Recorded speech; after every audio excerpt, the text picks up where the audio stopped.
Welcome to Microsoft Flight Simulator, and today, the TARDIS mod. So somebody has already made a TARDIS mod for Microsoft Flight Simulator, and today I thought we'd have a little look around and see if it's worth you downloading. So I think it's worth mentioning right from the start that this is a massive, work in progress. So it's almost certainly going to be different when it's uploaded to YouTube. I'm sure there'll be more updates to it, but I thought we'd review it and have a look at it in its current form today. So we're currently in a very lovely part of the world, so I thought it would be a nice place to spawn the TARDIS. We will go have a look around in a certain other country where it originated from and see what it's like flying there. But to begin with, let's have a look. So first thing to note from the outset is the model. It's distinctive and clearly recognisable as a TARDIS. One thing I do like is being able to see through the windows, and we'll see what's in the windows in a second. But from the outside, you know, the lighting definitely does make does change how nice it looks. So let's get up here. We can adjust the time of day, and as you can see, it almost makes it a slightly darker blue, which is a nice thing to see. So here we have a much darker TARDIS, which we'll keep for now because I quite like this look. Anyway, of course, the lighting is going to depend on different things, but the lighting engine in this game is really remarkable. Let's keep going back around. So at the front now, the police public box sign is appearing a bit broken here. Now I have checked the files; it is located. There is a texture here, so I think it might just be the way the lighting's worked. But we'll have a look later on. So here we have the police public sign and a very nice lock, which is also rendered and has some sort of reflection going on. So that's really cool. There's a bit of a glitch with the sticker, but that's fine. And again, I really do like the fact you can see and makes it more realistic. So let's go have a look through the doors and see what's inside, because, well, there is actually a console room inside, and that is really quite remarkable. So we have a time rotor, several switches and buttons also. It is hovering, but then I suppose it is, to be fair, seen from the outside, you wouldn't notice that. So I think we're being a bit harsh here. But there is actually a console if we go back into the cockpit. So here in the cockpit we actually have an interior, and really it's quite remarkable because we have a console which is reminiscent of the 2013 Capaldi. If you've not seen that, to check out my other videos. But we also have this window to see out into the space. We have the roundels in the sky. To be honest, it's a bit of a strange interior, but then, you know, it's up to the developer to make the decision on what they want it to look like. None of the controls actually seem to work at the moment. However, I'm hopeful that they will in the future. Now, using the arrow keys which are bound, we can move around the console as well, so we get quite a nice view of some of the controls here, which I'm not sure whether that's been designed like that intentionally, possibly not. We have all the nice controls that we're used to in Tardis Mod. Still some textures missing, but I would be happy to review it in the future when it's a bit more fleshed out. That's the console room. Very strange that this is Microsoft Flight Simulator. Nevertheless, I'm very impressed with what the developers have been able to achieve. Oh, we seem to have... oh dear.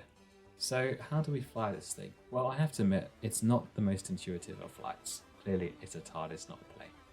And I think the way it works is by using an invisible plane model in front, which is why the camera is a bit weird and not really positioned right. Now, I'm going to go give it an attempt at flying, but then we'll see about flying it in other places as well.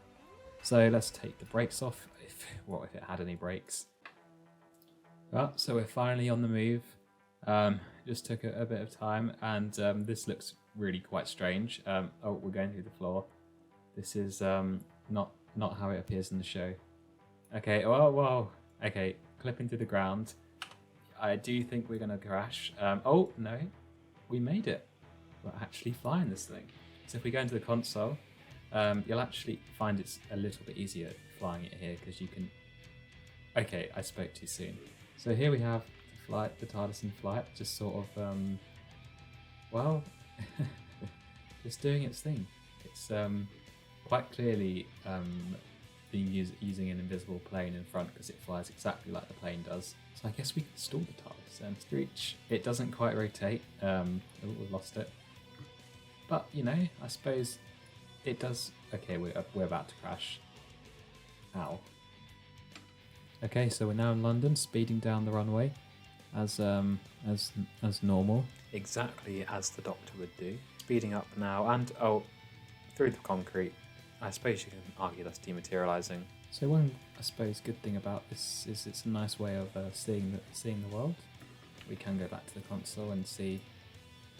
Well, let's slow down the game, and we can see the O2 through the console window. Again, we can see the docks coming over. You can see the shard in the distance. We can see it here. Where is it? So below we see all of the financial buildings. I don't know if it's possible to land on any of these. So here we're flying through the buildings. It would have been nice if they had added a rotation, because that would have made it a bit more realistic.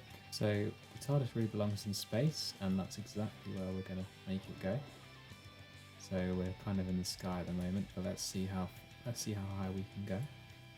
So we're now up, I think, 800,000 feet, and it looks far more at home.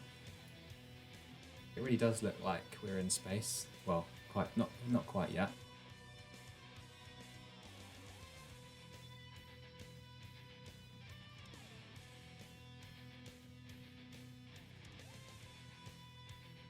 You can just see the outer curvature of the Earth. If we change the lighting as well, it will be much more pretty. And then we can also see the glow, and of course the lights of what is clearly... Oh, we can turn them off though, so it's fine. But the way it glows up is really, really nice. We have paused the game just so it's a bit easier to navigate, but I do like the way it glows, and the massive graphic potential of the flight sim does make this a lot cooler.